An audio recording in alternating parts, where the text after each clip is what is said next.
Welcome to the Anywhere School stop in Europe and the Middle East. My name's Liz Sprose and I'm joining you here from London in my new working space, my living room.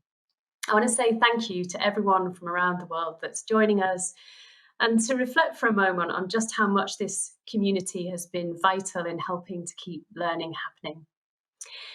Over the weekend, I was reflecting on what COVID-19 would have been like if we didn't have technology. I was transported back to my younger self. I grew up in a rural community in the northwest of England, and here I am, aged 10, and I'm 3 weeks into the long awaited summer holiday that lasts about 6 weeks. Now, it's important to remember that this was very much an analog world.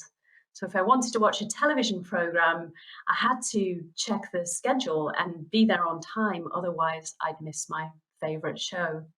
So quite different from the world we occupy now.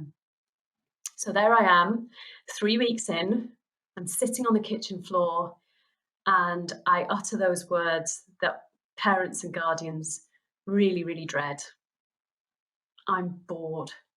Technology back then was inaccessible, clunky, and really expensive.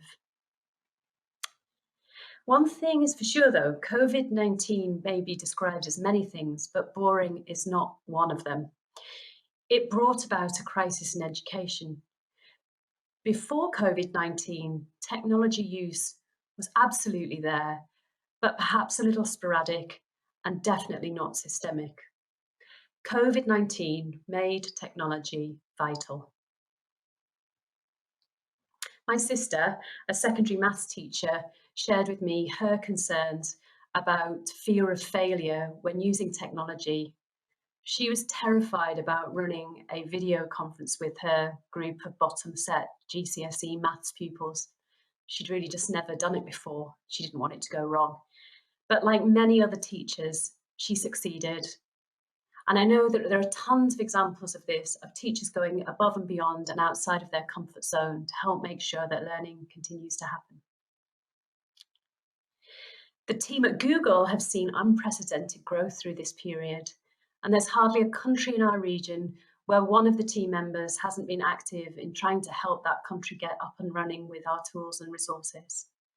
And I know I share my colleagues' view in sharing that it was incredibly humbling and rewarding to play even that small role in helping keeping learning happening. As we enter the new school term, it's likely that the problems that beset us at the beginning of the crisis will continue. Issues like how do we ensure access to technology is equitable? What's the role of parents and guardians in teaching and learning? And crucially, how do we give teachers greater confidence in their use of technology? Through today's sessions, you're going to hear from your colleagues from across the region on these very topics. But for now, I'd like to pause and say a huge thank you to everything you have done and will do to help keep learning happening in your schools. Thank you. I very much hope you enjoy the European and Middle East stop of this Anywhere School. And I'm delighted to be able to introduce you to our first speaker, Anneli Rautiainen. She is the head of the innovation unit at the Finnish National Agency for Education, and she's going to speak in a fireside chat about innovation and creativity in the time of COVID-19. Thank you.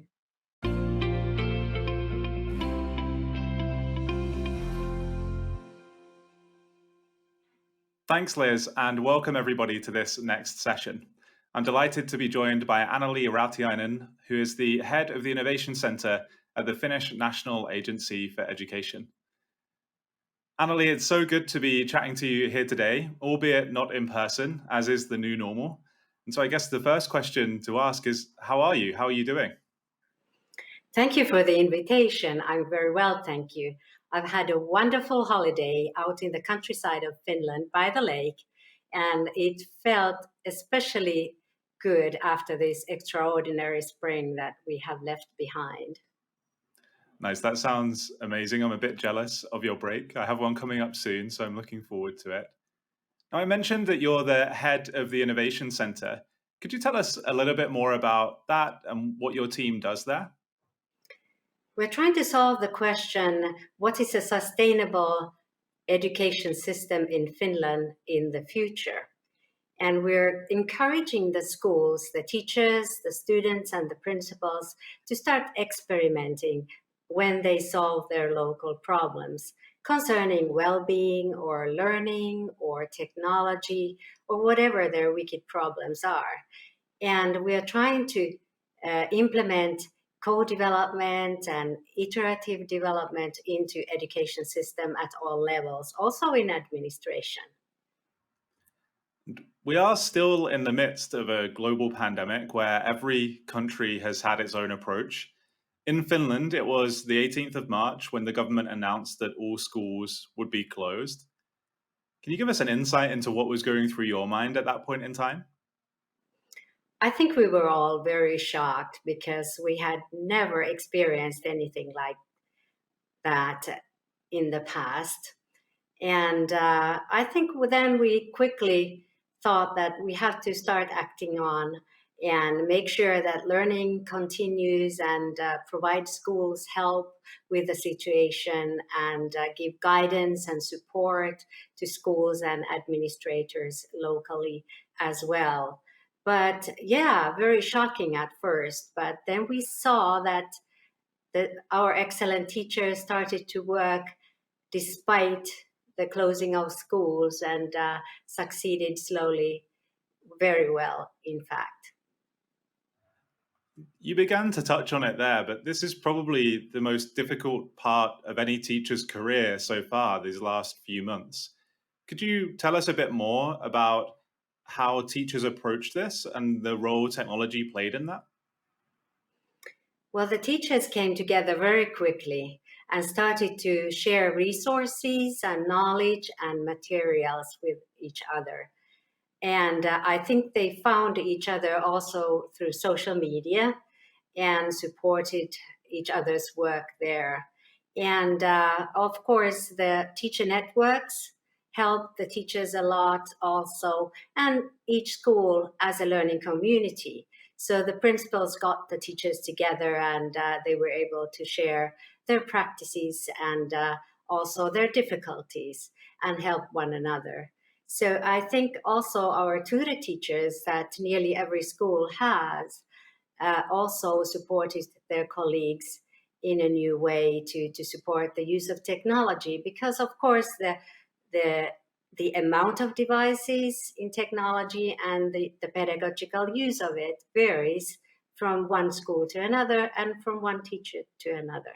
So I think by doing this, they did a tremendous job taking a digital leap, so to speak, and they were helping each other to accelerate quickly.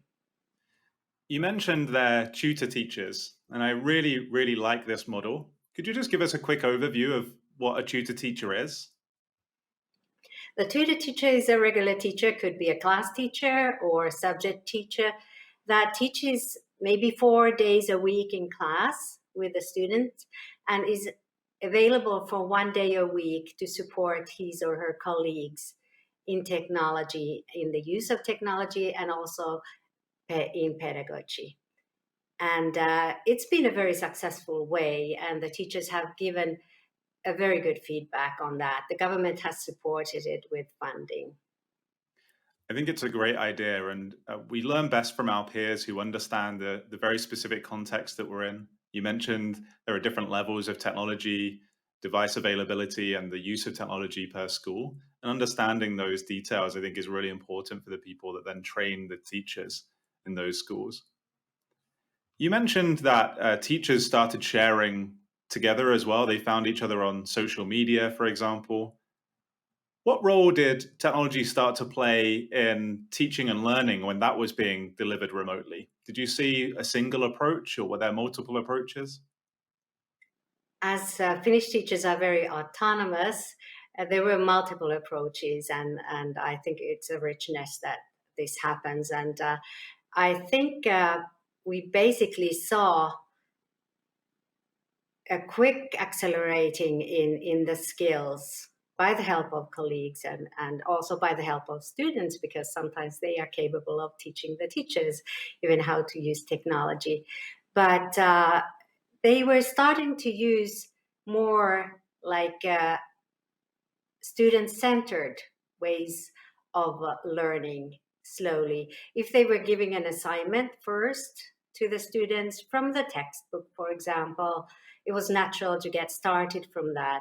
But pretty soon they were able to kind of concentrate on learning instead of teaching. And they were heading towards self-directed, self even selected learning with the students. And I think students began to learn from and with each other, not only alone.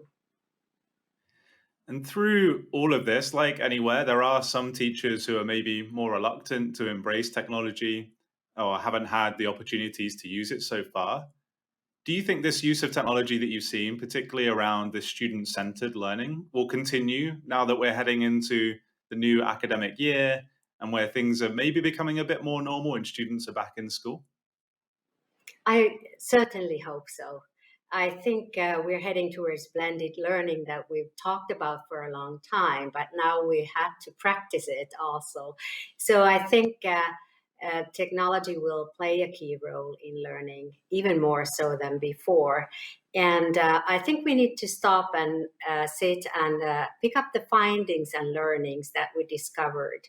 What did we learn? And still keep sharing the best practices, and also be encouraged to uh, kind of try. Even if we fail, we learn from it and then we try again.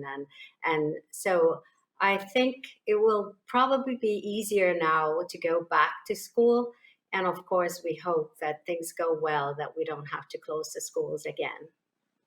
And you touched on this student centered learning and even student selected learning. That's something that you've been working towards anyway before this pandemic. So, do you think that this has just accelerated the progress that you've made in that area? I think so, because many students seem to even thrive when they were studying at home or online. And it seemed like for some students who were experiencing mobbing at school or had difficulties maybe concentrating, did better at home. So I think we have many good examples where student-centered learning can really support some learners better. And of course, then we need to see what is the right methodology in each for each child and for each topic and content, and so we still want the teachers to use multiple ways of teaching and learning, but to make it more student centered is important. It's really interesting that you mentioned there how some students who were maybe less engaged at school were more engaged actually when they had a bit more ownership about the time that they took part in their learning and so on from home. Do you think you also see examples the other way around, where actually some of the students that thrived at school maybe struggled a bit more with working from home? I think we all discovered multiple ways of learning, and we're brave enough to discover something that we haven't tried before. But I think we still have some concerns about well-being of students. Were we able to support every student as if they were in school? So we still have work to do in that sense. And since we're talking about being at home and students working differently in the environments that they're in, how did the parents cope with this? Do you think they were mainly on board? Did they also struggle? Well, it was difficult for some parents because they had to work from home and make sure that their children were studying and helping them. So it was an overload for them. Whereas then, of course, in some families, maybe there weren't anyone who could help them. So the teacher's role became more important again. And overall, I think the parents learned to respect the teachers a bit more. And I think also the teachers were able to see how a child studies at home with the parents. It increased the communication, and I think I heard a lot of good comments about our teachers from the parents during that time. And I think the teachers have always been highly respected in Finland, but maybe if we think about it now, even more so after this COVID. I really like that teachers got this insight that they wouldn't normally get. All of a sudden, we actually found out how the students do work at home and approach things at home, or the support that they get at home. And so it kind of gave us this extra insight. And it'll be really interesting to see how that continues over time and whether the increased communication is able to carry on even once things are back to normal.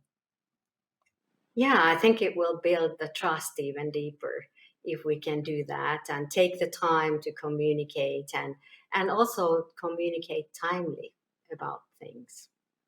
Not always when it's almost too late. So you've seen a lot happen through this period and also in all of the work that you've done so far in the Innovation Center.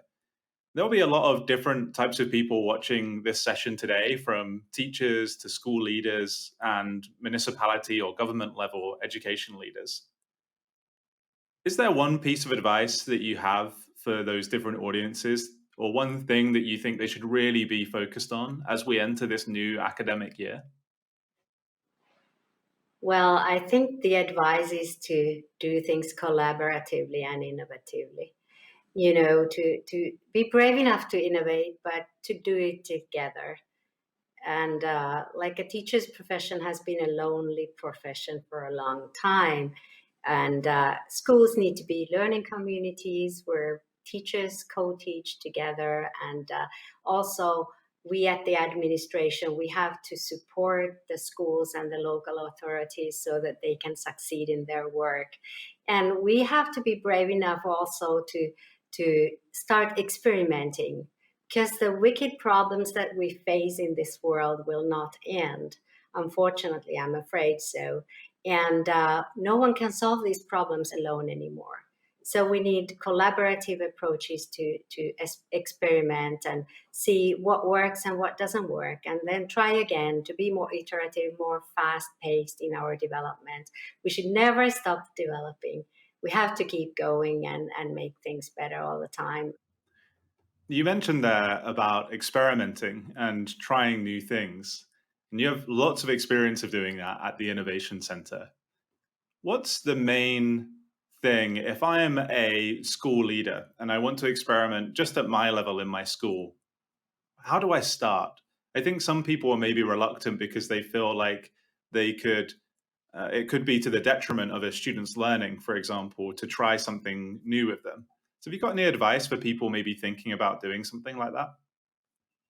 I think you should take time to stop and find a problem that you want to solve and spend enough time defining the problem together with students, with parents, with teachers, with principals, administration. Once you found the problem, you can see what kind of experiments, small experiments you can do to see if it works.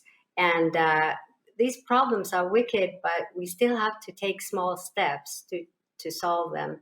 And so you need to do a collaborative approach and get rid of the hierarchical system a little bit and a lot in the end, so that you can co-develop together. Thank you so much for your time today, Annalie. It's been great chatting to you and finding out more about the approach to teaching and learning from home in Finland. Are there any last pieces of advice or words that you'd like to share with everyone that's watching today? I think we all are learners for lifelong. So I hope we keep learning also from the experiences that are not so pleasant, because by doing that we can discover something very valuable. And we're all human beings, and we keep growing as human beings and as citizens. And I hope that we never lose hope. Great. Thank you so much for your time today, and what a poignant note to end on as well. Thanks everyone for joining the session, and enjoy the rest of the day at the Anywhere School.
Hi, I'm Kiri Gooch, National Accounts Manager in the UK Google for Education team. Across the world, we've seen many regional and government level responses to school closures due to COVID-19, and in this talk you'll be hearing about Welsh Government. The Welsh Government have been able to quickly adapt to the changing needs of teachers, learners and families, in addition to supporting digitally excluded learners. And the way that they did that was by using Cloud Ready by Neverwhere, which allowed them to upgrade 10,000 old devices, which were given out to students who had limited access to technology at home, meaning that these learners were still able to continue learning. The thing that stands out about Welsh Government is that they were already well on their way in their digital journey. This isn't just about a response to a pandemic.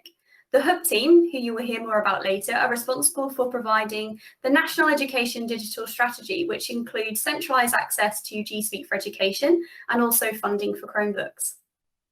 Now I'm going to hand it over to Kat Kuchar, who's a head teacher in Wales, is going to explain a little bit more about Hub and give a brief overview of their response to the pandemic. And then you'll also hear from our second speaker, Oshan, who will give us more of an overview of the Neverwhere deployment.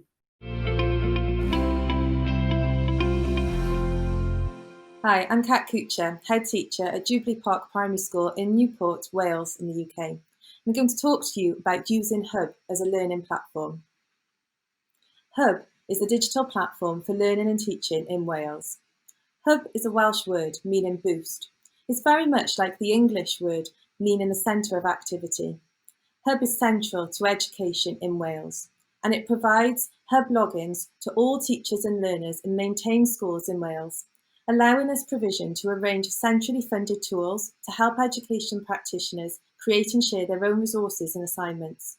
A professional networking environment, Google for Education, Microsoft Office 365 and Minecraft Education, and most recently, Adobe Spark. Hub, being our digital platform, has had a heavy investment from Welsh Government, with over 45 million invested in school broadband connectivity to ensure equity in being able to access broadband across Wales. 18 million has been invested in infrastructure between 2019 and 2021. This has allowed all maintained schools in Wales to be provisioned with a single sign-on, so there are now over 550,000 users of Hub. Most recently, in March of this year, there were over 10.6 million monthly page views and 2.8 million logins. There's been a sustained increase in the use of Hub year on year. And comparing March 2019 to March 2020, there's been a 131% increase in the usage of Hub. Training has been delivered to all schools across Wales, and there's been extensive work around GDPR and consent for learners. Being able to access a single sign-on for nationally deployed services really has started to impact on teaching and learning in Wales. During the current global pandemic of coronavirus, Welsh Government has been able to provide learners with access to Hub. This has been an ambitious programme to support digitally excluded learners in having the equipment they need for distance learning. Working in conjunction with local authorities and schools, existing school devices have been transformed into fully functioning Chromebooks using the Neverwhere's Cloud Ready technology. This has allowed children that haven't got access to devices to have access to devices at home. This has allowed them to be able to engage in the online teaching and learning provided from their schools. My name's Oz and I'm here from Ysgol Broedan, a secondary school in Cardiff, Wales. Welsh Government have invested a lot of money into Cloud Ready by Neverwhere. This is an initiative that has targeted these disadvantaged learners over the past 4 months to ensure that they also have access to digital learning. What they've managed to do with Cloud Ready by Neverwhere is bring life to old devices that were previously defunct. In schools, any device that was lying around the place, no longer able to connect to the school network, could be refurbed and used with Cloud Ready. This was now a Chromebook that could be given to a child that they could use their single sign-on for Hub to access. Seamlessly integrating with everything they've already done in school with no need for extra training, they were now back in the world of digital learning. The government invested in 4G Wi-Fi dongles to make sure that these students also had access to the internet, and so there were no further barriers to their education, meaning that some of these families that had maybe 0 devices or maybe one to share between several siblings we're now able to have more fair, equal access to the learning that other students were enjoying.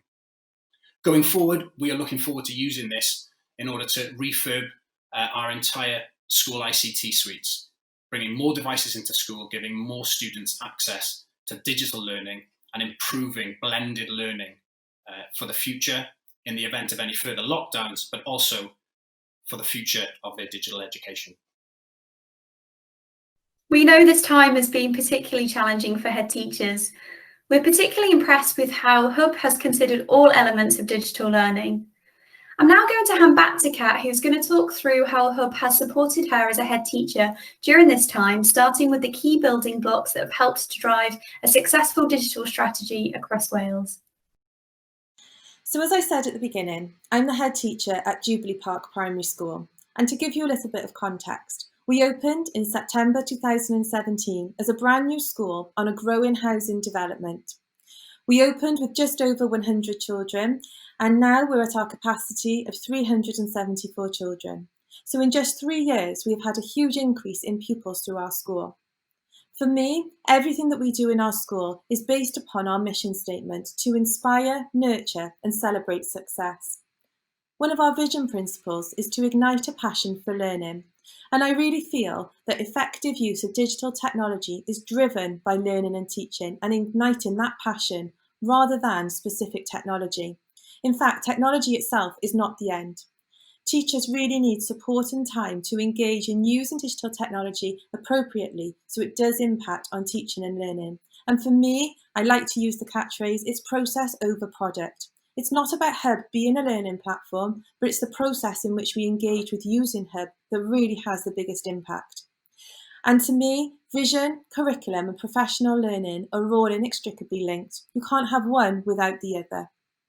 To be able to effectively engage in developing a learning platform, it starts with leaders. Digital learning and the use of Hub is a key priority for me in my school. And first and foremost, safeguarding my staff and the children within my care comes first. Hub offers a Keeping Safe Online area, which gives us lots of tools that we're able to use. But we're also able to talk to our children and use Hub and talk about keeping safe online as we're using it. To me, it's about leading by example, making sure that all the leaders within my school are people that are championing the use of Hub and are using it effectively. We have an extensive monitoring, evaluation and review policy and procedures in place within our school, which allows us to really look at which aspects of Hub are having the biggest impact in teaching and learning and when, and crucially, why. The monitoring, evaluation and review takes on board feedback from a range of different sources, whether that's in lesson time, whether that's looking at children's work online, talking to children, talking to their parents and talking to staff themselves. The governors within our school also play a key role within the leadership. Governors are what you could call our critical friends. They have three main functions within schools in Wales. They give schools clear vision and strategic direction. They'll hold me to account, and they also see the financial situation within schools. The governors within my school are fully understanding of how we use Hub and fully promote the use of Hub within our school. I also have a team of digital leaders. The digital leaders are fantastic.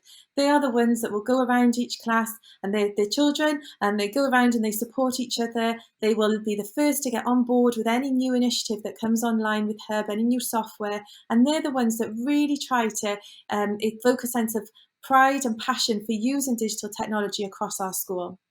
Some of our digital leaders also sit on our pupil leadership group called our Team 9. And they meet regularly with my school leadership team to talk about the benefits of using digital technology. Talking to learners is really crucial. You actually find out exactly what is happening and how digital technology is impacting upon them as children. So using Hub as a learning platform really has impacted upon school organisation as a whole. First and foremost, my staff having one single sign-on to data and to information that's accessible and safe is fantastic. They're able to access this information and have clarity about what's expected of them within their day-to-day practices. They can access this at home or in school because it's available via cloud technology. This has really improved the organisation as a whole and also improved the trust and agency amongst my staff. We communicate digitally with parents, Again, we haven't got paper that's going out that can get lost. We haven't got paper that staff could lose. Really using this technology has improved our school organisation as a whole.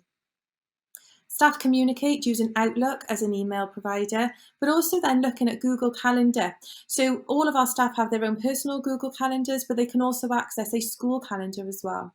They have Google Drive and they have shared drives. And the shared drives have been invaluable for us to share timetables and policies, to share staff's planning.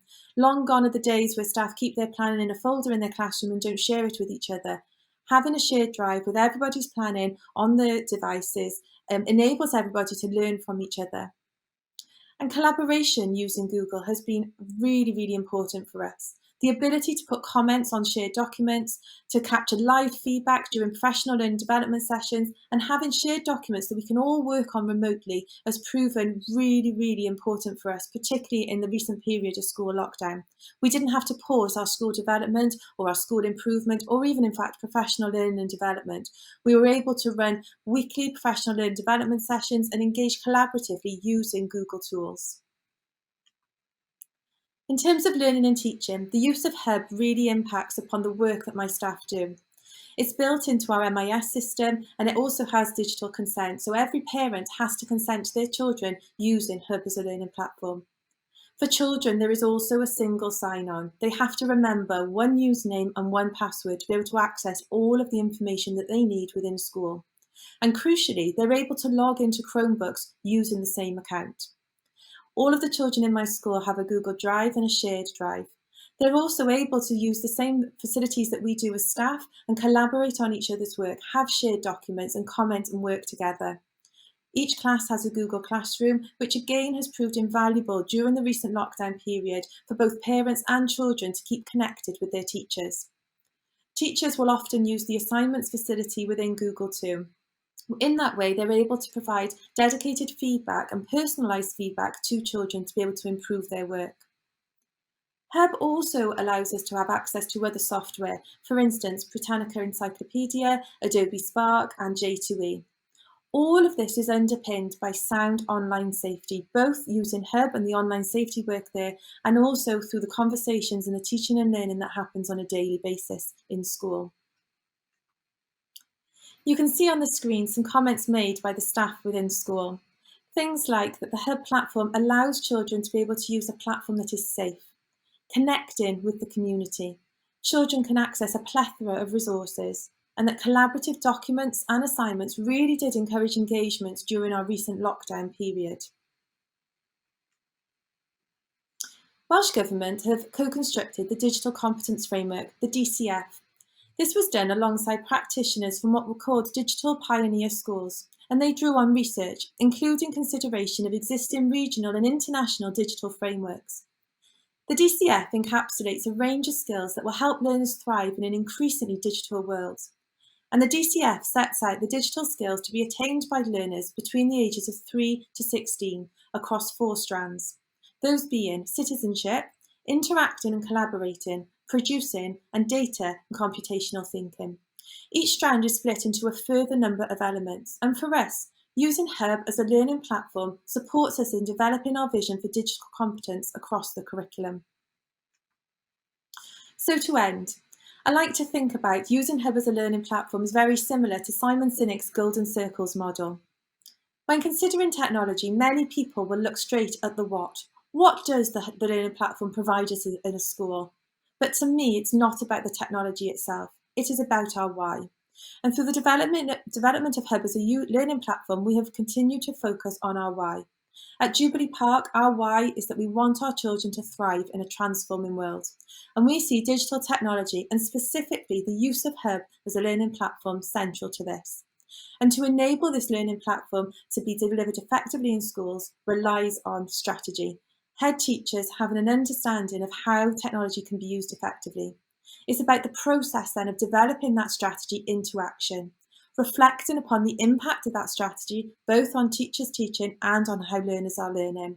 And first and foremost, leadership, making sure that leaders really do believe in the importance of using digital technology, and for us in Wales, using Hub as a learning platform. Thanks, Kat. As we all know, assessing the why is integral to the success of any strategy.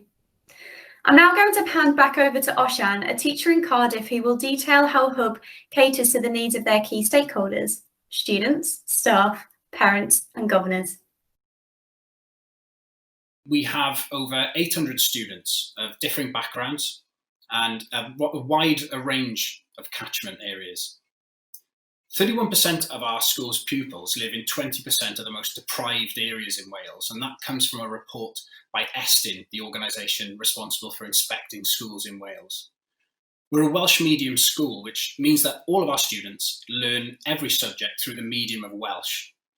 It's quite a big deal because the majority of our students don't speak Welsh at home, and so effectively are learning through their second language.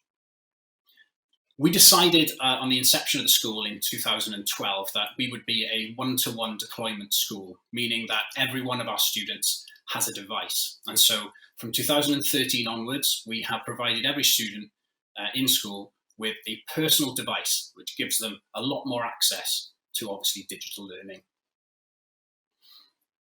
Hub has become a very, very important part of our school. Obviously, digital is a very natural embedded part of our school life, and we like to look at things from a four-pronged perspective. The four types of stakeholders that we have are students, teachers, parents, and governors, and Hub plays an important role in all of those stakeholders and their roles within the school. For students, we have EWAL, the Wall, which is a centralised Google site for all student resources. It has everything that they need on a daily basis, and it's replaced the school planners, so they no longer carry a handbook with them throughout school. They do most of their lessons through Google Classroom. Any digital learning is done through here, and obviously that gives teachers an ability to organise and distribute tasks regularly and give feedback. Hub provides a load of other resources, such as the Encyclopedia Britannica. It also has a system of playlists of links, videos, songs, and other sorts of resources put into organised and structured playlists. Hub has also invested a lot of money in third-party applications, the latest which is Adobe Spark, as Kat mentioned earlier on. And because this is web-based, of course, it's available on all devices. It doesn't matter what device you have, the children have access to it. And the main thing for students is that it is one username that they have to remember and one password to have access to all of these resources that the Welsh Government has invested in and that we use as a school. The Wall, or EWAL as we like to call it, has links to the resources that the students need. It's replaced their planner, so it has information on their timetables. It also has access to their Google Classrooms, but there is also a large focus on student well-being and links and resources that can help them when they're finding things a bit difficult. For the teachers, we have a similar site, which is called Ardal Staff, or in English, the Staff Room. It's another centralised Google site, which plays a similar role for the staff that it does to the students. We have access to all the collaborative working meetings that we have. We have shared drives, which provide secure access to departmental data and obviously departmental resources as well. It has access to networks that are in school, and because Hub is a cross-country and inter-school protocol, we also have access to those groups working across schools in Wales. Hub have also made professional development playlists for teachers, which allows them to digitally improve their skills, even if they are not able to physically be at sessions where they are able to improve their teaching development. It gives access to resources from the local consortia who work very hard to provide these resources in order to improve the standard of teaching in Wales. One of the main things for Welsh language teachers is that we find it difficult to find resources. If we were teaching through the medium of English, there are a myriad of different places we could go to for our resources. But speaking Welsh, we find that we have to make most of the things ourselves. Hub has allowed us to interact as a large community across Wales, and it takes a lot of the strain off teachers being able to share Welsh language resources across the country through the digital platform. We also have access to national strategic resources like Kat mentioned about the DCF, the Digital Competency Framework. We also have a new curriculum being released in Wales. We have other skills framework for literacy and numeracy, and also personalised assessments, which are done with Key Stage 3 at the moment. What this means is that the government as a whole has created a large single point resource for the entirety of education in Wales, and it makes teachers' lives a lot easier. The staff room has access to all of the resources that the teachers would need. It's added to almost on a daily basis. It has a digital handbook, which is handy for staff who are currently working in the school, and obviously for new staff who join us. Just as we look after the student wellbeing, the adult staff has access to staff wellbeing links as well. And of course, it has access to continual professional development, professional learning communities, that's groups of teachers working on certain aspects of education. And also it has access to all our school calendars and much more. Using Hub and Google through Hub specifically to interact with students has been an integral part of our journey over the past few years. The past 4 months, specifically with being under lockdown, has really put these tools to the test. Teachers have been recording asynchronous videos, introducing tasks with created resources in order for our students to gain access to their education. But we can also use the myriad of features available to give feedback. Using a stylus on any sort of tablet to give annotation on work. We can use suggesting mode, which promotes the children to improve their own work. Obviously, there are comment banks, but rubrics have been a very, very important addition to Google Classroom over the last few months. Rubrics provide key information for students before they even begin a task, and also give them detailed feedback once they've completed. I think the real winner over the past few months has been Screencastify, which is a third-party add-on for Google Chrome.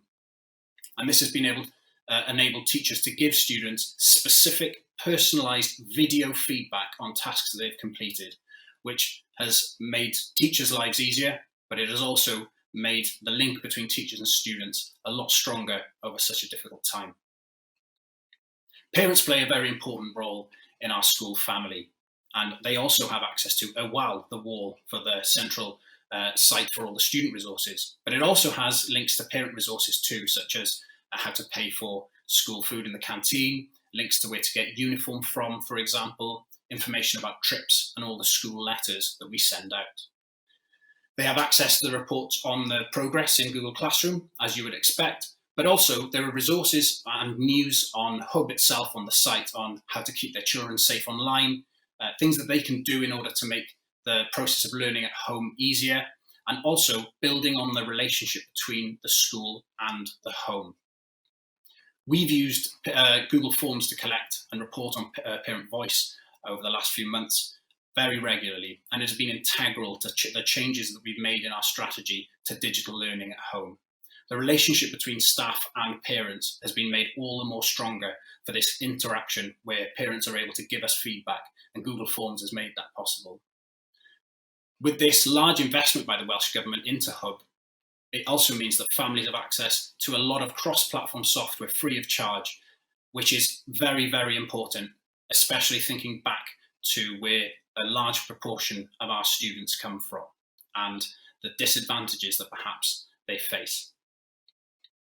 Governors are a very key cog in our school machine, and we also have a Google site specifically built for them with their own special area on our digital platform.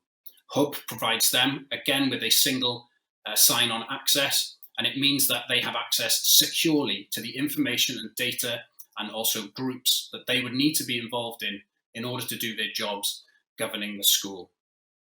They can collaborate in digital meetings. They have access to shared drives, which again are very secure in containing the data and information that they need to do their jobs. But they can also have access to the Google Classrooms. They have access to the work that the students are doing, and they can see the fruits of all the work that they are providing on the top end of the school and the results from the hands of the students in virtual learning walks. They have secure access to cloud-stored data for the governance of the school, as I've mentioned, but they also have access to the national strategic resources on the curriculum skills frameworks, meaning that they always have their fingers on the pulse when they are coming in to work with the staff who are, as we say, working on the coalface. Hub also has a lot of wider benefits.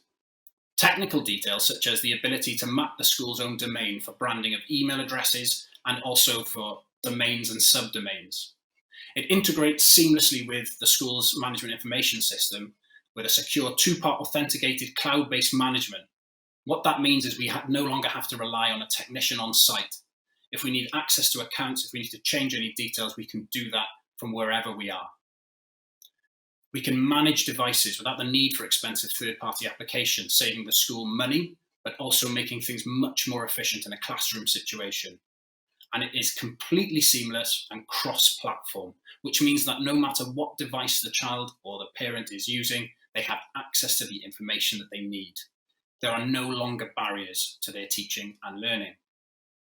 I'm now going to pass back to Kat, who's going to take us through and wrap up with regards to strategy leadership and the impact on teaching and learning. Thanks, Oz. So I'm hoping that what you've been able to see by listening to both myself and Oz speak is that Hub is really central to education within our schools. If you go back to the beginning, I explained that Hub is the Welsh word meaning boost. And Hub as a learning platform has really given education in our schools a boost. First and foremost, it starts with our strategies. You have to have an effective strategy for rolling out a learning platform such as Hub.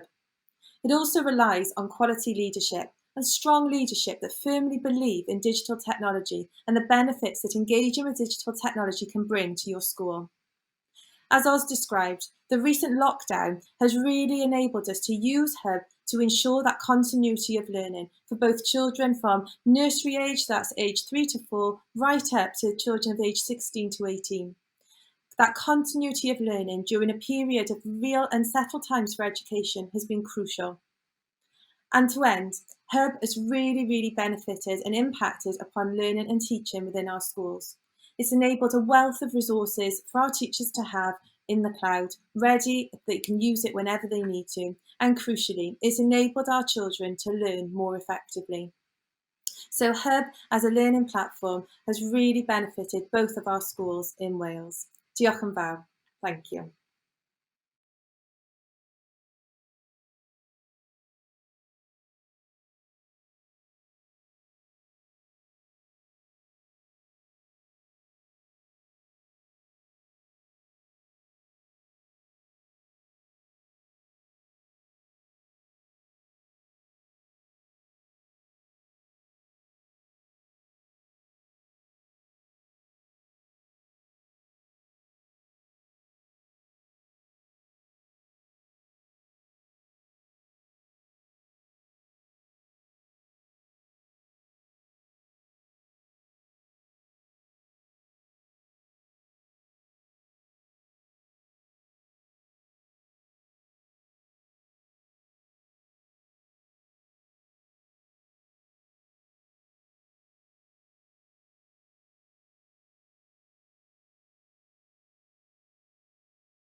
Hi, and welcome to Hybrid Learning.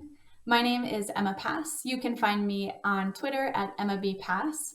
I am a Google certified trainer and innovator, an EdTech consultant with Canopy, and a secondary English teacher. I have taught in Las Vegas, Nevada, London, England, and I currently live in Fort Collins, Colorado, where I teach 7th and 8th grade English at PSD Global Academy.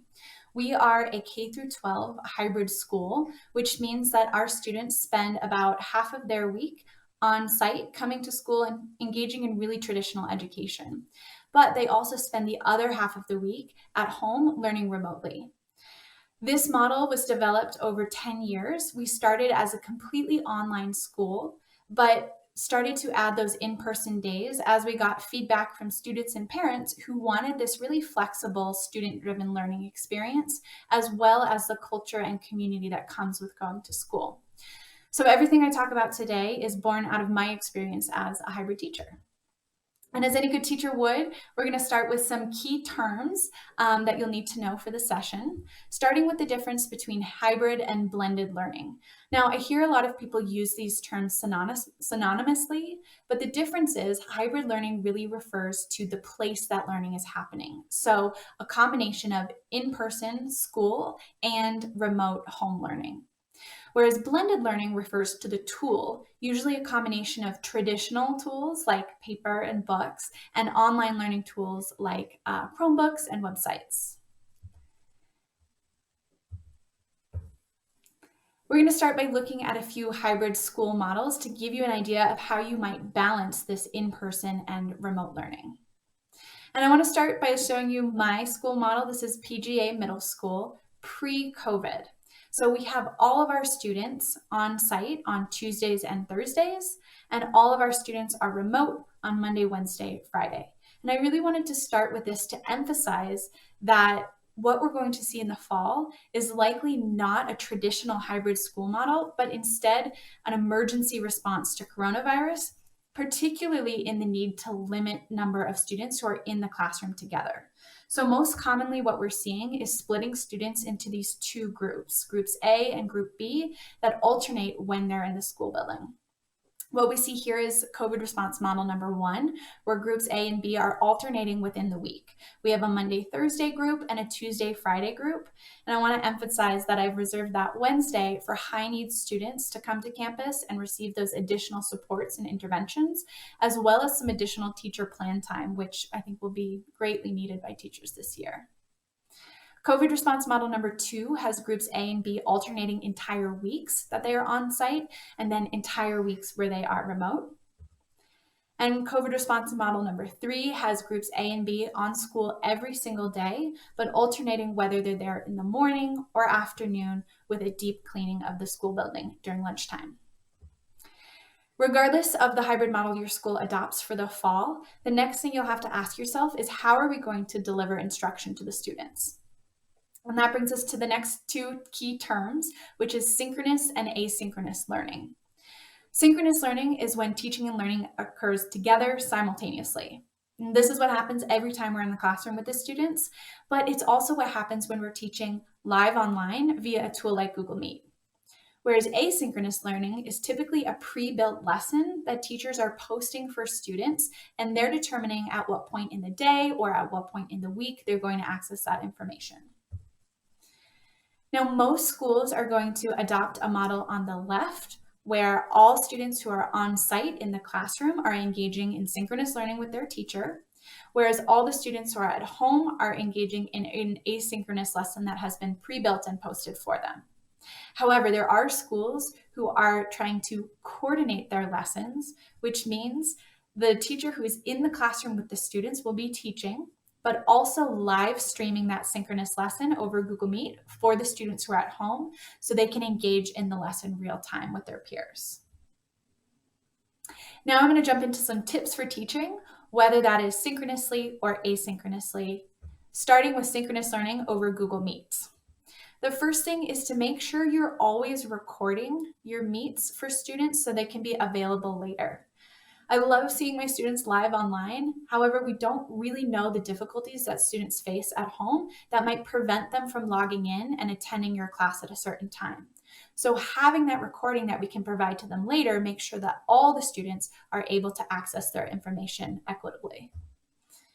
Number 2, make sure you use the Google Meet chat box to engage your students throughout the lesson. Don't just let them attend your online class passively. I have my students typing a number of answers, questions, code words, and even clapping hand emojis for each other when they share out during class. It really keeps them active and engaged throughout.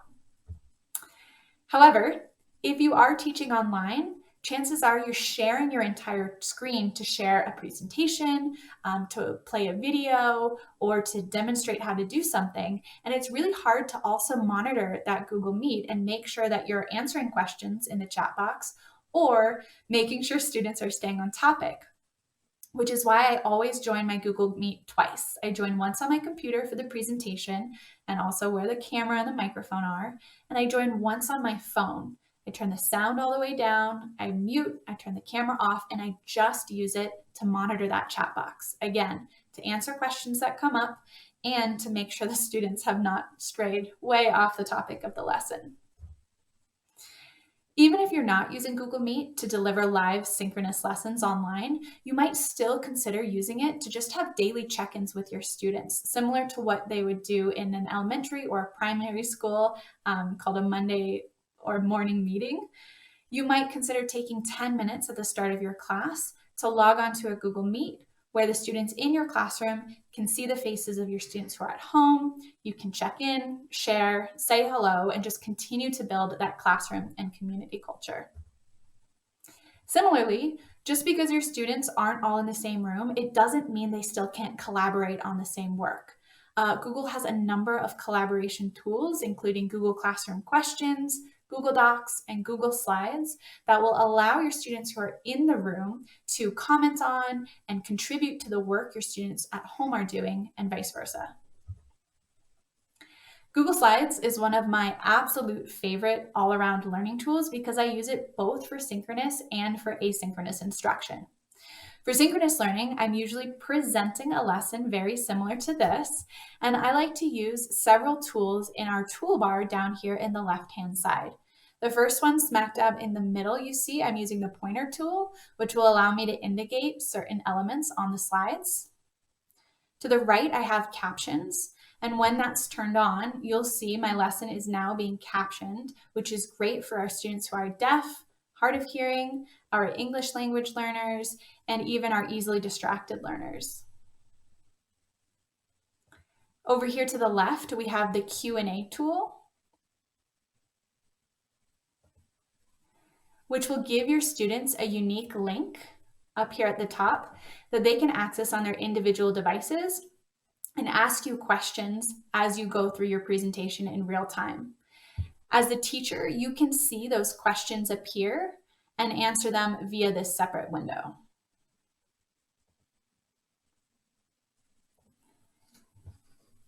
For asynchronous learning, I use Google Slides to build an entire lesson that I want my students to be able to self-direct through when they're at home. And that usually looks something like this.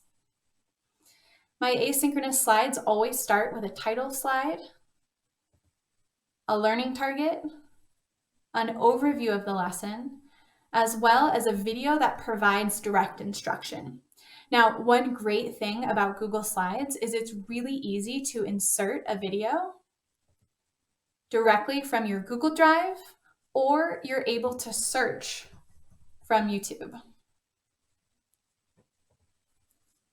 Once you have a video for your students to watch on your slides, you want to make sure they're actually watching it, which is why I've started to add comprehension questions and ask my students to answer them directly within the slide deck. Now, oftentimes when I'm finding videos from YouTube, they're quite a bit longer than what I actually need my students to watch. So another nice feature is the format options tool, which over here on the right-hand side, you can see, you can determine exactly when you want the video to start and exactly when you want the video to end for your students. So maybe we're asking a comprehension question at exactly the 1 minute mark. And if you'd like to ask additional questions, all you have to do is go over to your slide right-click, duplicate, and then on this new slide, determine a new start and end time. So we'll start this one at 1 minute, and we'll end at 1 minute 30 seconds, and then adjust or adapt your comprehension question.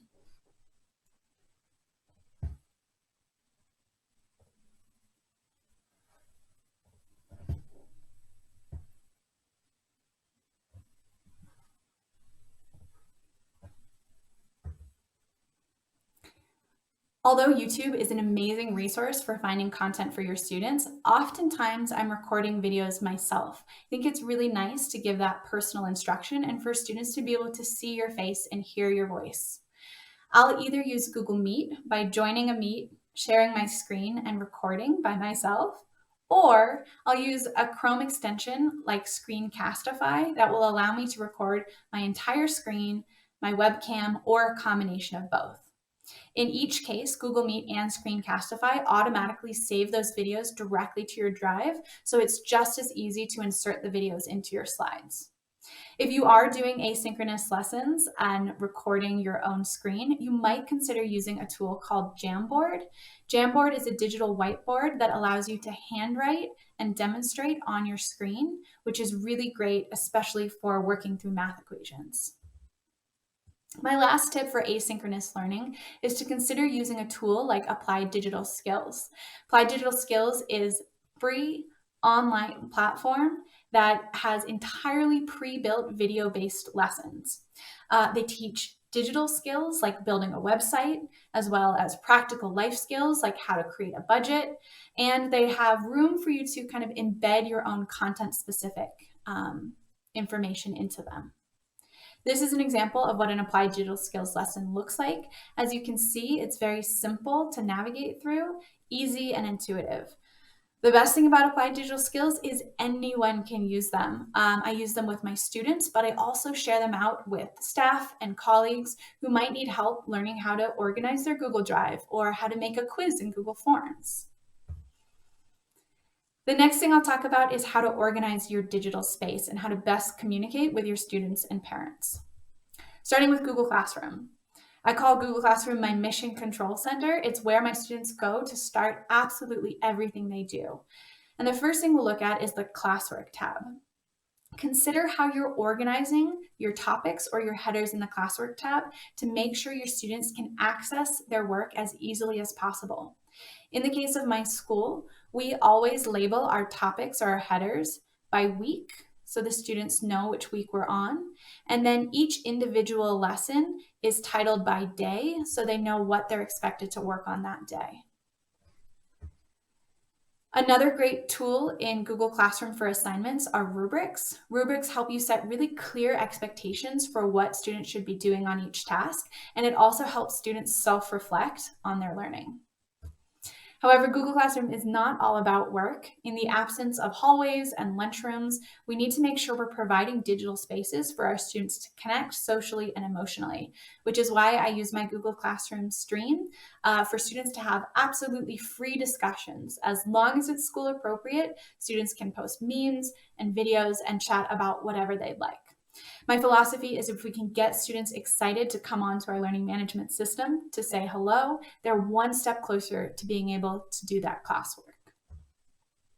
However, if you are teaching littler learners and you don't need the complexity of a learning management system like Google Classroom, you might consider using a tool like Google Sites to post daily videos and resources for parents to be able to assist their students in the remote learning for that day. We also use Google Sites as a school website where students and parents can really easily access all of the announcements, links, and contact information. Some other options to consider for parent communication besides Google Sites include Google Classroom Guardian Summaries, which invite parents to either receive a daily or a weekly update on all of the work and announcements in their students' Google Classroom for all subject areas.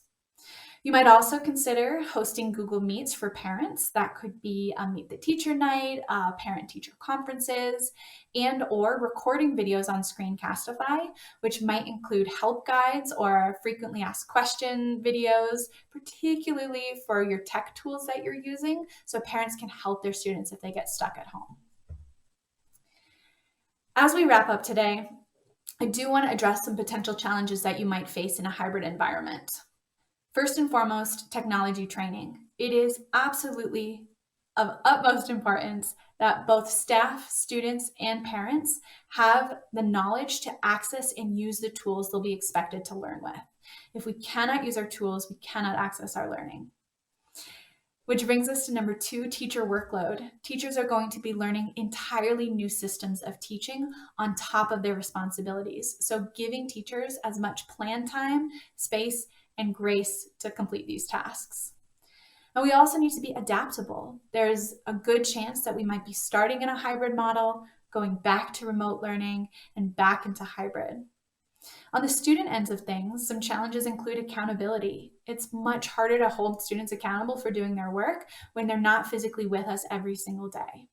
It's also a little bit harder to engage students when they're at home, and they might potentially have some other options of things they could do besides going to online school.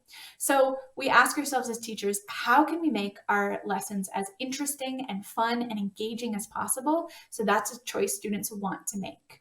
And providing that social connection time is often a big incentive to get students there. And then finally, how do we encourage students to maintain healthy school habits and routines even from home? Things like waking up at a standard time, creating a dedicated workspace, getting dressed for the day. However, I don't want to leave on a negative note. We're going to end in a positive and look at some potential benefits of hybrid learning. Smaller class sizes, particularly if we're splitting into A and B groups, chances are you're meeting with a smaller group of students you can dedicate more time to in face-to-face learning. I also think asynchronous learning is a huge silver lining to hybrid models in general. How often is it that all of our students need the exact same amount of time to complete a task? Never. So taking off some of that pressure to get done in a certain amount of time allows students to work at their own pace, and also it helps develop that independence and time management when they're really directing their learning for the day. Hopefully parents are a part of that, and teachers and parents are able to foster a closer relationship as they're both a part of the student's learning experience. Everything that I've said in our lesson today, as well as so much more, I've included in my book. It's called The Hybrid Teacher, and it is set for publication in 2021. However, I realized that this is information that teachers need now, which is why I've released an abridged version as a free PDF download to help teachers prepare for what is sure to be a really uncertain year. So if you think this information might be helpful for you, you can access that by typing into your URL bit.ly/hybrid teacher. Thank you so much for coming to the session today. I wish you all the best in the upcoming school year. Bye.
Hi, and welcome to this Google for Education series about leadership in complex times.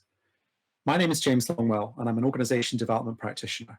You might well ask what that means in practice. Well, I'm part of Google's global HR function, and I work in a team that specializes in large-scale organizational change, helping Google be more effective, thinking about how we design the organization for the future, building future capabilities. It's a really, really exciting job, and I and my colleagues are working to help build the Google of the future. One of the things that we do, I'm part of the Google School for Leaders, which is our internal business school. And in that Google School for Leaders, we share ideas and practices with our leaders that will also help them lead Google into the future. And some of these ideas are really, really powerful and applicable in any field of occupation, any type of work. And so I'm delighted to be able to bring some of these ideas to you today in today's talk. One of the things I want to emphasize is that you'll hear by my accent that I am British. And so although I have specialism and expertise in adult development, I'm less experienced in child development. So when I talk about schools and education and teachers and educational decision makers, my views are informed by having kids in the British education system. But I do know that this talk is going to be shared globally. And so I will try to make my examples as generic and as helpful as possible as we go through today's presentation. So this quote, "Leadership is an experimental art, and we are all at the frontier." This was actually written in 2009 by these three writers. And one of the things that they talked about when they wrote this was that the world was experiencing unprecedented levels of complexity. Well, I bet they didn't see what was coming in 2020, just over a decade later. Their words could not have been truer. And what they were advocating is, in this day and age, the traditional models of leadership, the traditional models of management, they don't work anymore in the same way that they might have done.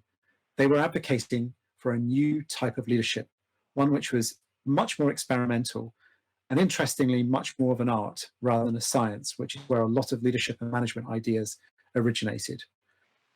And so over the course of the rest of this presentation, I'm going to introduce you to some ideas that we share with our leaders that they have found very helpful in thinking about their own leadership practice and adopting this more experimental type of leadership that we're finding so helpful in Google. First of all, I'd like to talk about leadership practices for complex times, and there are 4 of them. The first is asking different questions. The next is taking multiple perspectives. The third is seeing systems. And the 4th is experimenting and learning. So let me take you through each of these leadership practices in turn. So the first practice, asking different questions. Think back to when you were a child and think about the type of questions that you asked. Or indeed, if any of you are in early year education, think about the questions that 2, 3, 4, 5-year-olds ask. Some of those questions are truly marvelous. They're truly awe-inspiring. And you as an educator, and me as a parent, sometimes go, wow, where did those questions come from? They make you stop and think. They make you think, how on earth am I going to answer that question? Or can I even answer that question? And as we get older, more emphasis gets placed in education about knowing things and knowing absolutes and building up a picture of the world according to the perceived wisdom.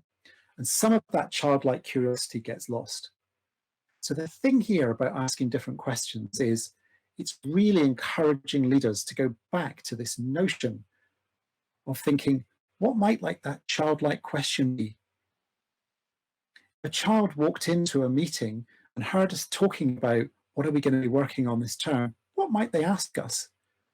So we do the same kind of work with our leaders to say, who are those people that ask you questions that really prompt you to think differently, to consider things differently? And that's the essence of a really, really important practice for leadership. Let's get out of our current patterns of thinking, our current way of looking at the world, and get people around us who can ask questions which are going to challenge us and really help us to think differently. The second practice, taking multiple perspectives. For me, this practice is rooted in understanding who you are, where you were raised, and what influences the way that you think about the world. What profession did you get trained in? How did you get trained? What was the nature of it? As we ourselves go through the education system and think about this, our perspectives get formed, and they get formed quite strongly. And indeed, there needs to be some consistency for us to do our job effectively. But the really challenging and liberating thing that happens with our Google leaders when we take them through these ideas is that we ask them to let go of certainty, to let go of always knowing, of always having a perspective. And if you do that, then you can take on more strongly the perspectives of others, which may really have a different point of view, a different perspective. And to give you a real live practical example that's both live within Google and live around the world would be the recent protests that followed the death of George Floyd around the Black Lives Matter movement. In the country in which I live, the UK, this led to statues being toppled and, perhaps more importantly, questions being asked about where was the role of significant Black Britons in the history of Britain in the way that we educate people. A question that may have been asked before, but wasn't really heard, but now suddenly was being amplified and being asked all over the country, and conversations now appearing on mainstream TV channels and all over the social media. So every so often we need to say, how does my perspective need to shift in order to accommodate a new reality? And this is a vital skill for leaders around how do I keep my perspective fresh? So this is the second practice. The third practice is about seeing systems. And when we work with Google leaders around these ideas around leading in complexity, one of the things that we ask them to do is to map their system with them at the center of it. Who are they connected to? And who are those people that they are connected to in turn? And when they've done the first iteration of their system map, we ask them, who else? And very often, a whole load more people get added to their systems map. And this is really, really important because we don't work in silos, we don't work in isolation, we work in a very interconnected world, and even more so because of technology. Often an unintended, well-intentioned decision can have massive downstream consequences. And in the education field, a decision, a small change in testing policy, an accidental error in an exam paper, whilst at the micro level might not appear to have much impact, at the macro level can have a huge knock-on consideration. So we encourage our leaders to think, when you take a decision, who else might this decision impact, and get beyond the immediate circle that surrounds you. Think more broadly around the system that you are part of. Systemic leadership is a really, really important quality for Google leaders. And the fourth practice, experiment and learn. I will come to say more about this at the end of the presentation. For now, the reason a kangaroo is in the picture here is because the kangaroo is a really good illustration of an animal that has learned to adapt to its circumstances and its environment. In Australia, a country that can experience extremes of heat and floods and so on, the kangaroo is able to thrive regardless of all of these. And what we're saying here is the kangaroo is a metaphor for the type of adaptability that we need leaders in Google to develop. So in summary, 4 leadership practices for complex times: asking different questions, taking multiple perspectives, seeing systems, and experimenting and learning. I'd now like to move on to an idea that we share with Google leaders. So back to this idea of systemic leadership. We share a model that's called Cynefin, and my apologies to any Welsh speakers where I've mispronounced that. Cynefin is a word that has a meaning of belonging to multiple places. It can refer to your culture, to your family, to your geography, your actual place in the land. And Dave Snowden, who created the Cynefin framework, chose Cynefin deliberately because Cynefin is a way of looking at complex systems and making sense of them and taking decisions about how to move forward. So I will now move on to show you the Cynefin framework. So Cynefin, you can see on this that it looks like a conventional 2x2 framework, but in reality, it isn't really. And the first thing to say is that you'll see the continuum from unpredictable to predictable. There are elements of our lives and the work that we do that are very predictable, and there are elements that are unpredictable. And that's a key aspect of the Cynefin model, because it says that depending on whether things are predictable or unpredictable informs how we as leaders should respond and develop. So the first domain is what we call obvious, and it's the realm of best practice. And to bring it to life in an educational context, think about the arrival procedures at a school. Before COVID, these may have been considered once a year. There would be a safeguarding review, or there would be a consideration, or maybe a conversation at a parent-teachers meeting. They wouldn't need to be reviewed so frequently. They should just run, and they shouldn't have to be thought about. Now, of course, with COVID, that has changed entirely, and arrival procedures have been thrown up in the air. But they're a good example of something that at one level is obvious. But then when a big shift happens, they can also need an adaptation, and I'll talk more about that in a moment.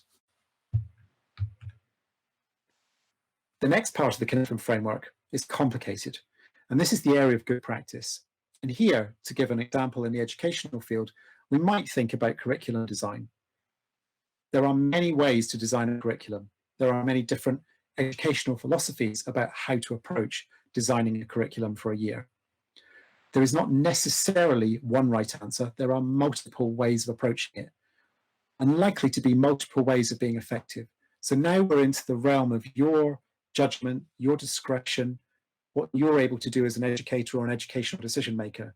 This is where your kind of where your own development, your own education comes into play. And for Google leaders, this is very similar. They pride themselves on being able to solve complex technical or customer challenges.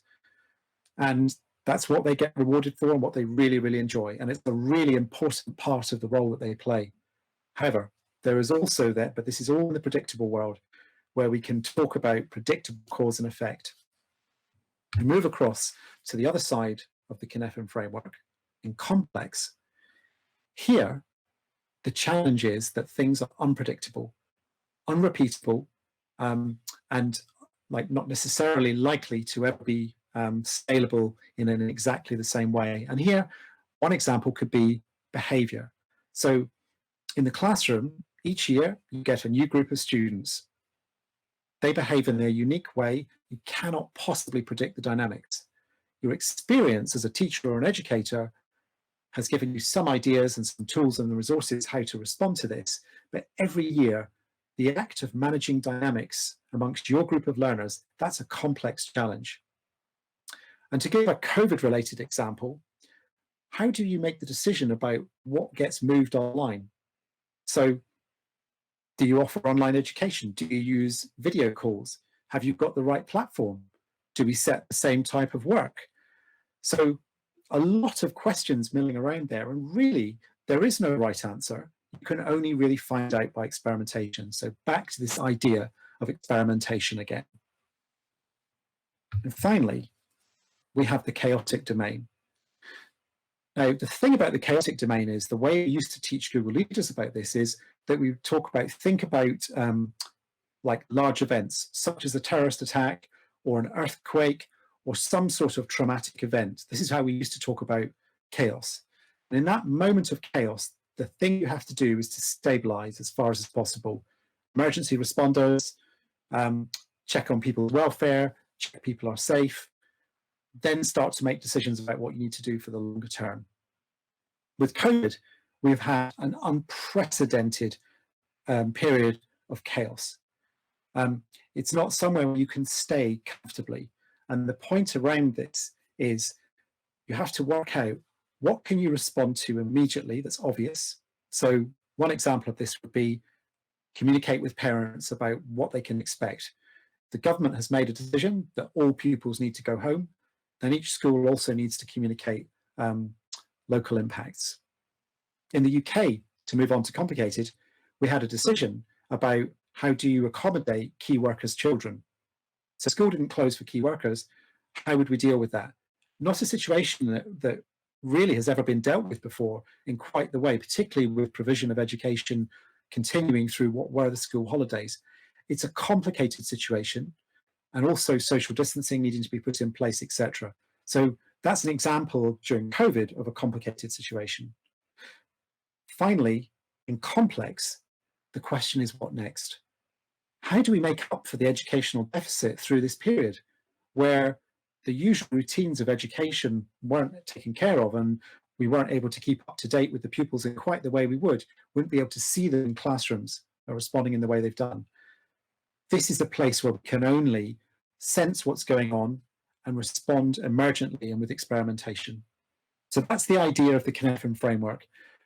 In each situation, there are things we can do that are obvious, things that are complicated, and things that are complex. And just to kind of emphasize the word disorder, which I haven't referred to in the middle, that's the place that you are when you don't know which domain you're in. And it's uncomfortable to stay there. So the idea is to work out which domain might it be and get yourself working in that domain. And our leaders in Google have found this framework very liberating when they apply the lens of Cynefin to their work.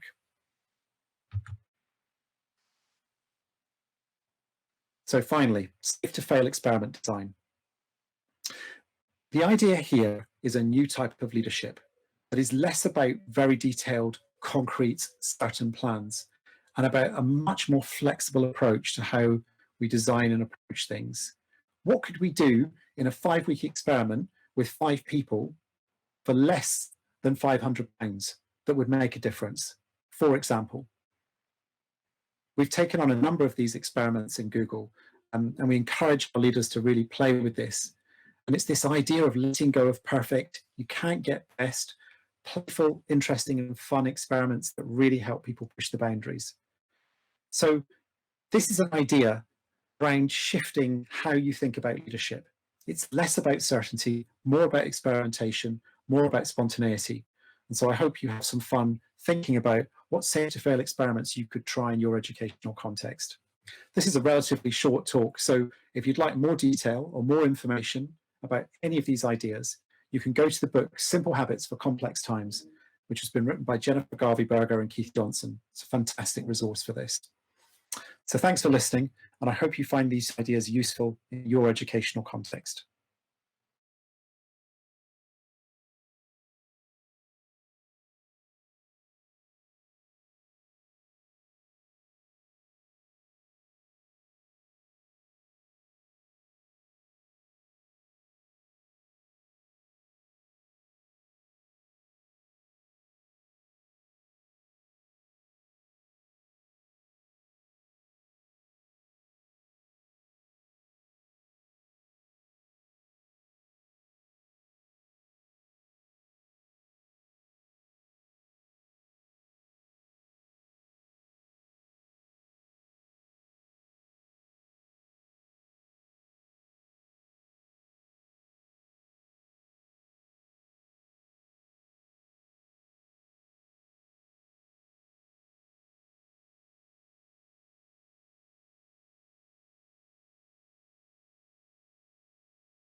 Hi all, I am delighted to be here representing Google and having the opportunity to introduce our next speaker, Vicky Shotwell, the CEO of Parent Zone, who will discuss the important role that the program Be Internet Awesome plays in supporting children to become good digital citizens.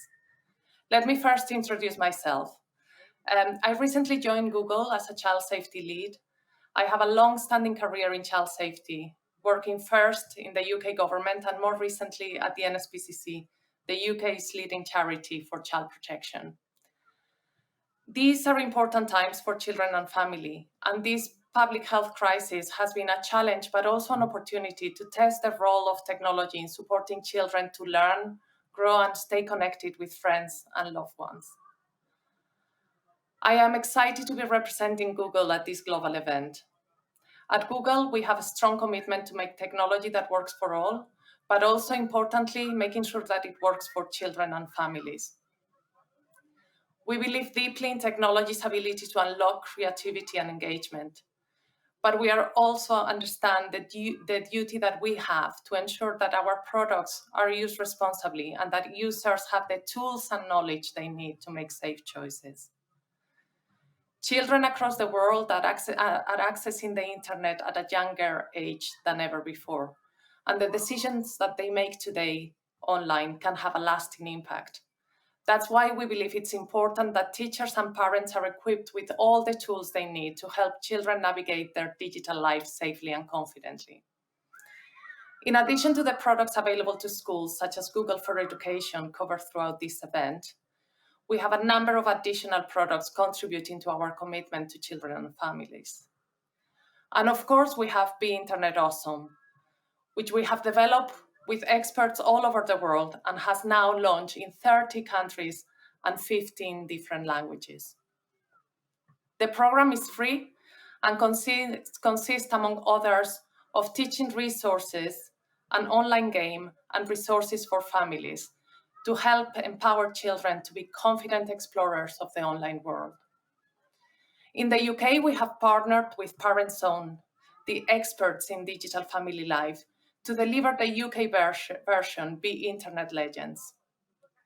We are proud to say that thanks to this partnership, we have successfully reached over 3 million children and 70% of primary schools across the UK. Finally, we are also conscious that there are other challenges for us.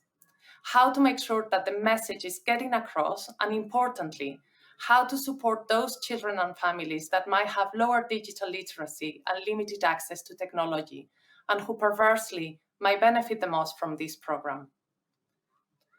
There is more to do, and we hope you'll join us in our mission to ensure that children across the world are learning, exploring, and staying safe online. Now over to Vicky. Thank you.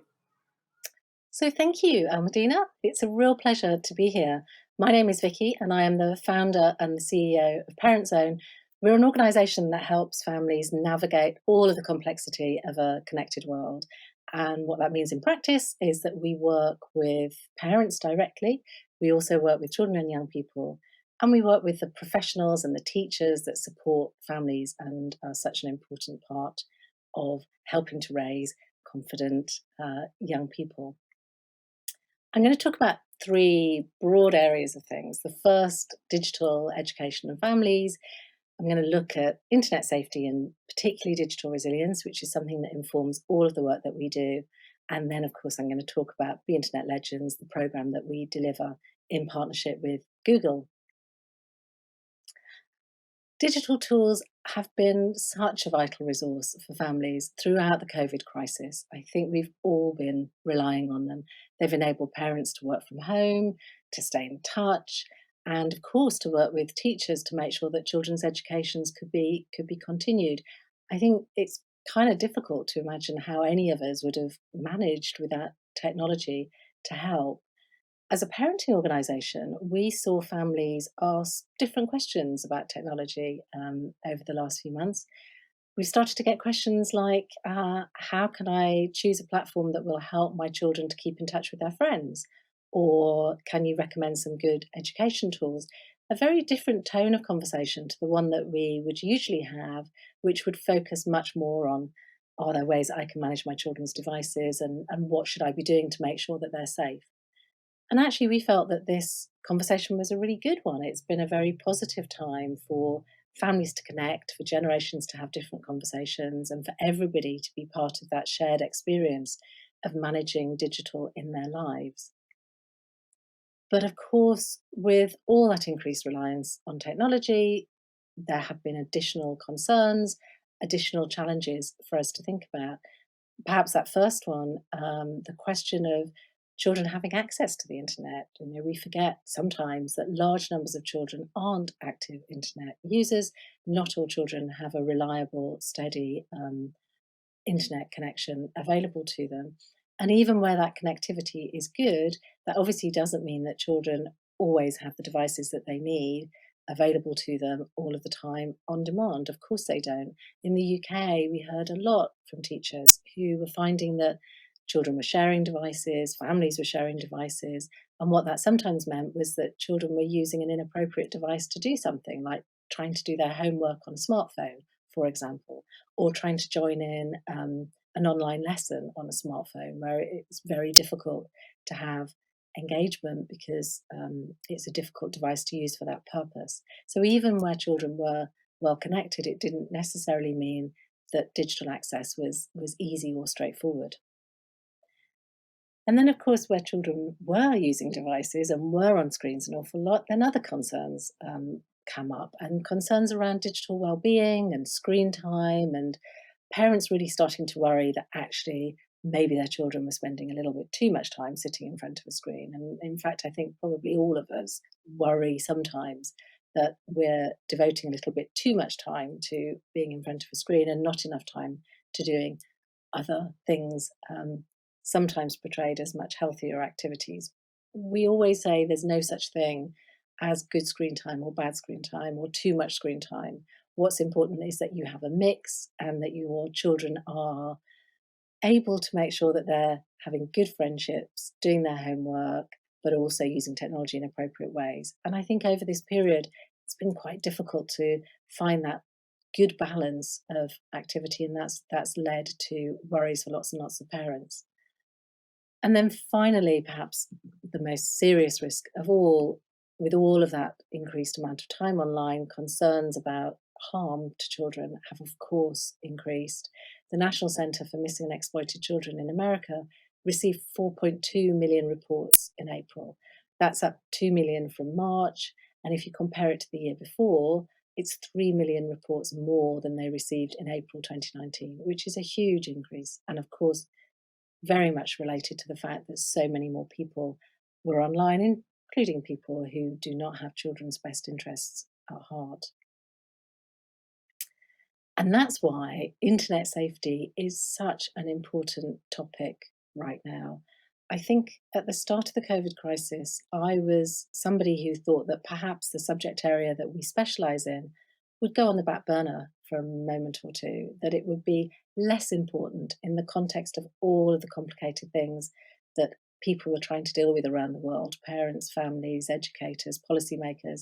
We thought that perhaps internet safety would not be one of the things at the front of people's minds. And in fact, we were very wrong. It is absolutely critically important right now at a time when everybody's dependent on digital. That's the very moment that we need to make sure that people have the skills and the knowledge that they need to be safe.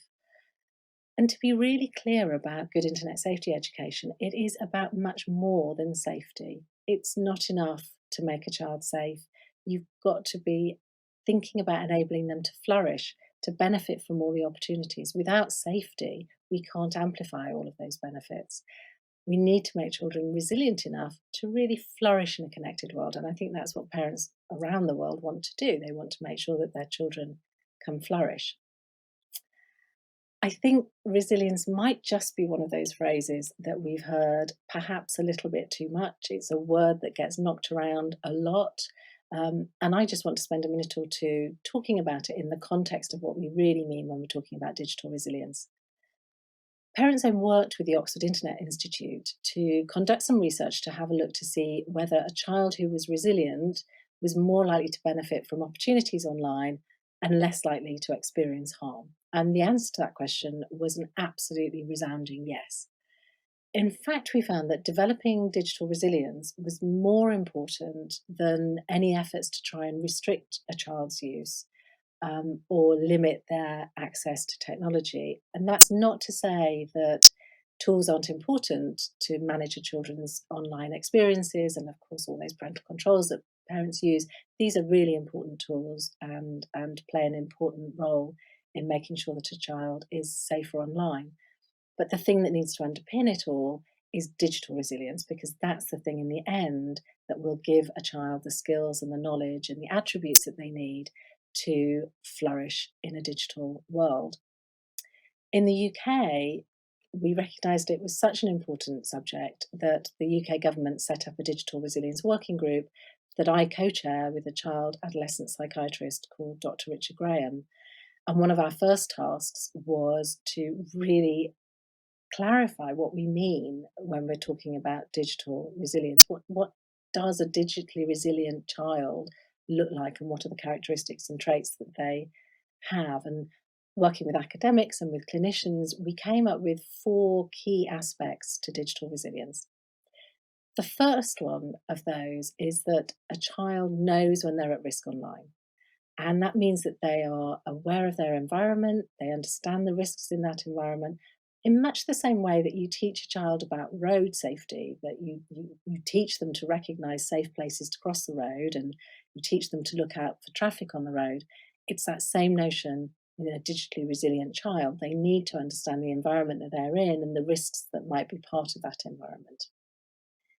The second part of a digitally resilient child is that they need to be able to learn from experiences of when something goes wrong. And that learning is really crucially important, because if a child is learning from an experience, they're internalizing the learning and they're adapting their own behavior rather than relying on an adult or a teacher or a parent to tell them externally what the rules need to be when they're behaving online. And that's a really fundamental part of developing your digital resilience. You're developing your own knowledge and your own understanding, and you're learning and internalizing that behavior. The third thing that's really important is that a child knows how to get help if something goes wrong. Of course, things are going to go wrong. Things go wrong for all of us in large ways and small ways, and it's really important that when things get tricky, you understand what you can do to get help. And that might be in a digital platform. It might be about using the reporting tools, for example, but it might also be about asking somebody for help, asking a friend, getting peer support, asking your parent for some help. Knowing what to do if something's gone wrong is a really important part of developing digital resilience.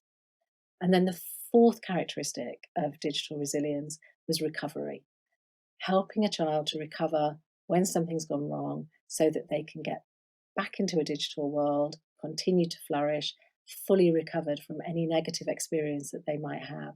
And that's really, really important. And sometimes it's something that we're not great at delivering when we do internet safety education, because sometimes we tell children inadvertently, I think, that if they make a mistake, it's a mistake that's going to be there forever because you can't take something off the internet. And in actual fact, there are things that you can do to recover from even difficult mistakes, and making sure that children understand that is an important part of supporting and delivering their digital resilience.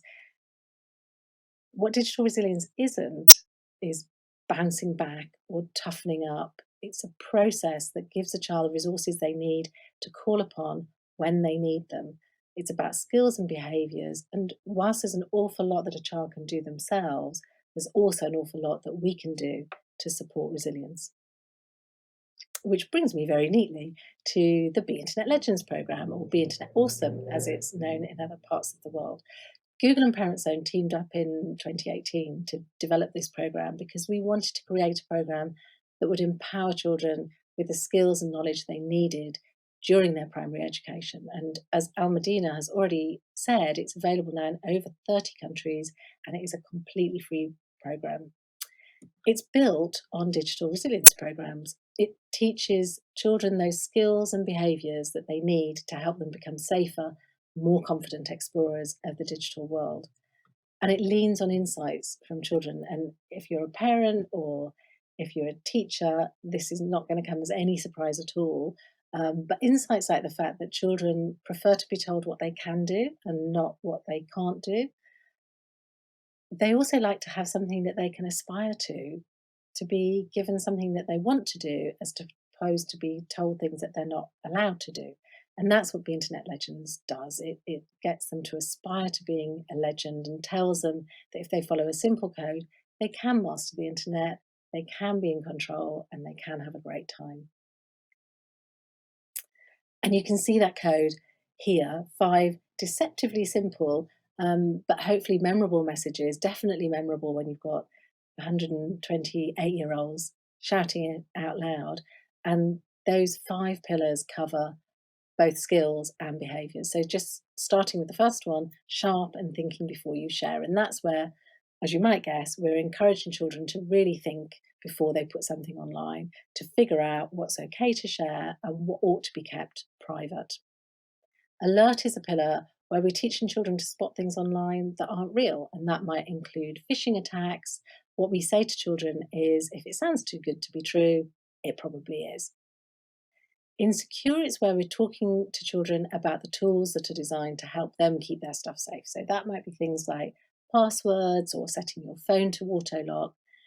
I think very often we fall into the trap of thinking that children are great at using technology and therefore they don't need to be taught about things like tools, how to set passwords, the real basics, because we think that they're pretty good at figuring it out for themselves. And in actual fact, that's not the case. Just because they're fantastically quick to pick up their new game doesn't mean that they necessarily understand all of the tools that they need to be using to protect their stuff. And then the final 2 pillars, and I think these are my favourite 2 pillars, are kind and brave. And kind is where we're encouraging children to use the internet to do nice things, to share kindness, to create the sort of digital environment that they want to be part of with their friends, one that is nice and kind and positive. And in brave, that's where we're telling children that it's really brave to get help if they need it. And if they're in any doubt about anything that they come across, they should be discussing it with somebody.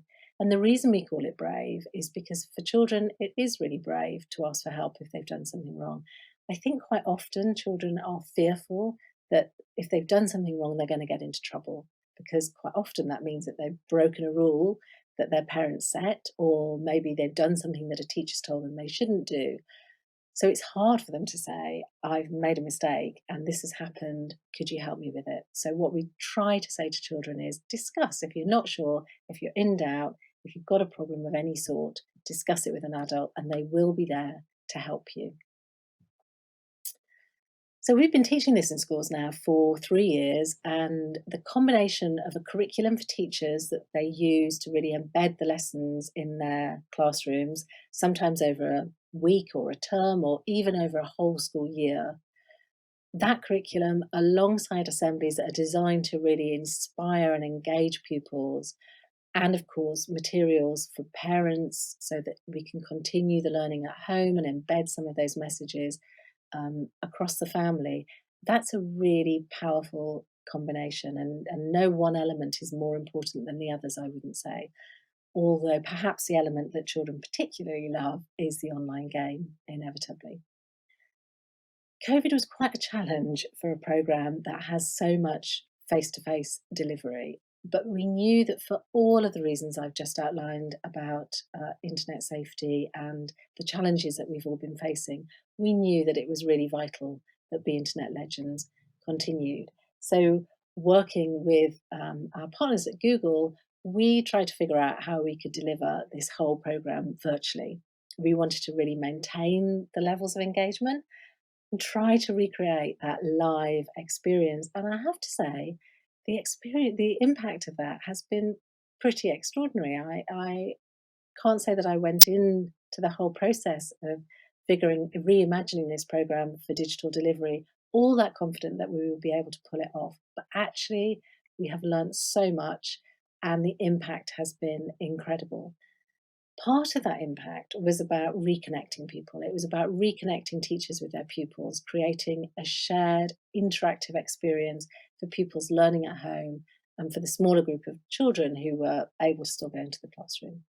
It meant that teachers who hadn't had their whole class together could get together with them, but it also meant that classmates could enjoy being part of a whole school community again. And that shared learning experience we know is really, really important.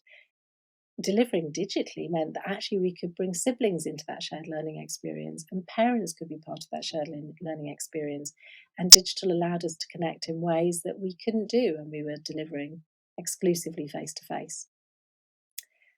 In fact, in some ways, the digital delivery was even better than the face-to-face delivery. You can see on the screen there a screen grab of a virtual parent session that we ran over the last few months. We've been doing lots of virtual parent sessions, and actually they've been great because parents can come to them.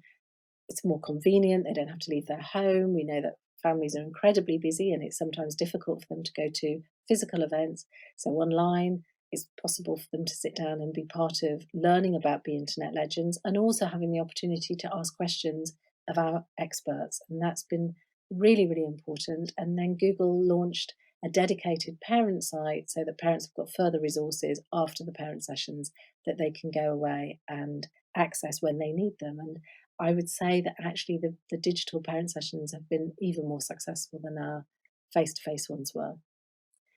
The other thing that we've been doing that I think is incredibly important and has meant that the programme has landed well is spend lots of time listening to professionals, training teachers, working with local and national organisations to really understand what the issues are in local communities. And by doing that, we've been able to adapt some of our resources and really respond to what families need, because we know that families are not an homogenous group. Different audiences need different things. And listening to professionals and working collaboratively allows us to get that right. So it's only been 3 months since we reimagined the Internet Legends programme, but I think it's possible to already say that we've learnt a lot. And some of what we've learnt, I hope we will take forward. We know that online isn't the complete answer any more than offline delivery is always the best way.